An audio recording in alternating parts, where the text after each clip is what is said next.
অনেকেই বিশেষ করে গুরুত্বপূর্ণ যে পূজা মণ্ডপগুলি আছে, যেগুলি একটু আমাদের মনে হয় যে ঝুঁকিপূর্ণ, ঝুঁকি তৈরি হতে পারে, সেই সব জায়গায় পূজা মণ্ডপে সিসি ক্যামেরা আছে, ব্যবস্থা রাখা হয়েছে।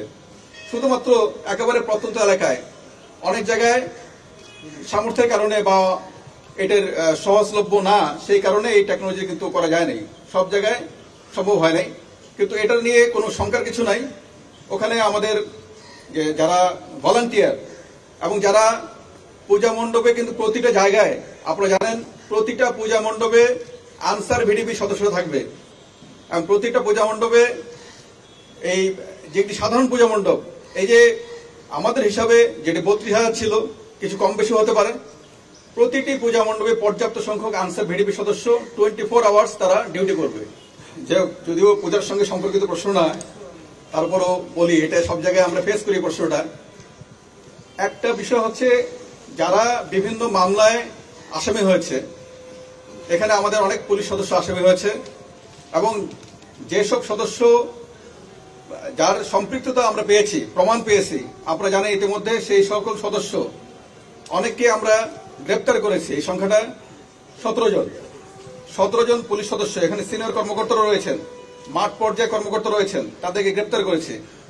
অনেক সদস্য আছে যারা মামলা আসামি হয়েছে, এবং অনেকেই আছে যারা বিভিন্ন কারণে হয়তো এই কর্মস্থলে থাকছেন না, বা তারা আমাদের যে বিপ্লব, দ্বিতীয় বিপ্লব যেটাকে আমরা বলেছি, ছাত্র জনতার অভ্যুত্থানের মধ্যে যে বিপ্লব সংঘটিত হয়েছে, তারপরে অনেকেই যারা অ্যাক্সেস করেছে তারা কিন্তু নাই, এবং সংখ্যাটা নিতান্তই অল্প।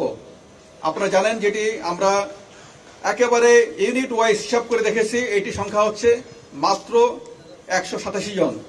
2,14,000 15,000 সংখ্যক বাহিনীর সদস্য, মানে একটা বাহিনী, সেখানে 187 জন যে কোনো সময় যারা বিভিন্ন কারণে গরহাজি হতে পারে, নাম্বার 1। নাম্বার 2 হচ্ছে, যারা গরহাজি সদস্য ইতিমধ্যে তাদেরকে তাদের যে ডিপার্টমেন্টের অ্যাকশন সেটা কিন্তু শুরু হয়েছে, তাদেরকে কৈফিয়ত তলব করা হয়েছে, তারা কেন গরহাজির, তাদেরকে হাজিরের জন্য নোটিশ করা হয়েছে, এবং তারা যদি না আসে আমাদের ব্যবস্থা ক্লিয়ার, তাদেরকে চাকরিতে রাখার কোনো সুযোগ নাই।